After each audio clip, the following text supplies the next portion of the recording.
صباح الخير، شلونكم؟ شخباركم؟ إن شاء الله كل بألف خير. رجعت لكم بفيديو جديد وبمقلوبات جديدة. طبعا عندي وياكم المقلوبة العراقية كلش طيبة. احنا العراقيين نحب المقلوبة، تنأكل بالغدا بالعشاء، بس أكثر شي بالغدا. أني سويتها غدا ما سويتها عشاء. ما تتصورون طعمها يجنن، وغير شكل سويتها بالبصل الأخضر. استغليت الفرصة، قلت ما طلع عندي بصل أخضر، خل أقوم أسوي المقلوبة. عندي باذنجان حسب الرغبة، تقدرون تقلون 2 3 4. أنا قليت 4، كمية كبيرة سويت.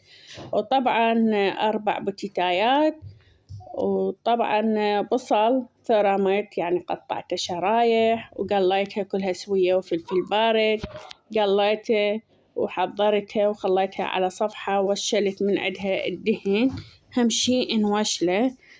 طبعا نجي على المعجون، عندي ملعقة واحدة من المعجون، حمسته كل زين حد ما طلعت ريحة المعجون. يلا عندي بصل الأخضر هذا الورق ماله، ثرمته وغسلته وخليته فوق المعجون والدهن. ما تتصورون طعمه يخبل. أحمسه كل زين حد ما يذبل عندي البصل. يلا أحط التمن فوقها، وطبعا أضيف الدهن والملح للتمن.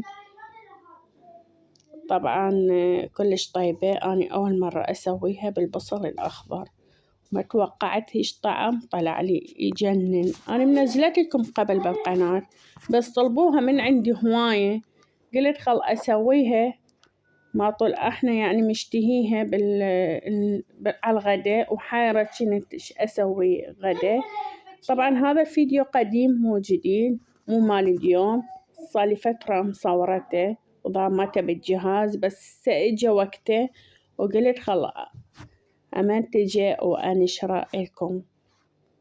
طبعا بعد ما حمست البصل والمعجون، خليت ماي أحمسها كل زين لحد ما يسخن عندي الماي، وأحط تمن 4 أكوابا من التمن، وطبعا أخلطها كل زين ولحد ما يتهدر عندي التمن. يلا شو اسمه أنص عليه النار، وبعد ما نشف ماي التمن راح أخليه على صفحة، وأجي للغراض. هسه دا أصفطها قدامكم: باذنجان والبوتيتة والبصل والكرفس. الكرفس يعطيها طعم يخبل للمقلوبة، والفلفل البارد، وأضيف فوقه التمن. لازم نرتب التمن على مود يطلع لنا شكل حلو ومرتب، وشكله يطلع لنا شلون الكيكة. وشوفوا شكله، وهاي شكل النهائي.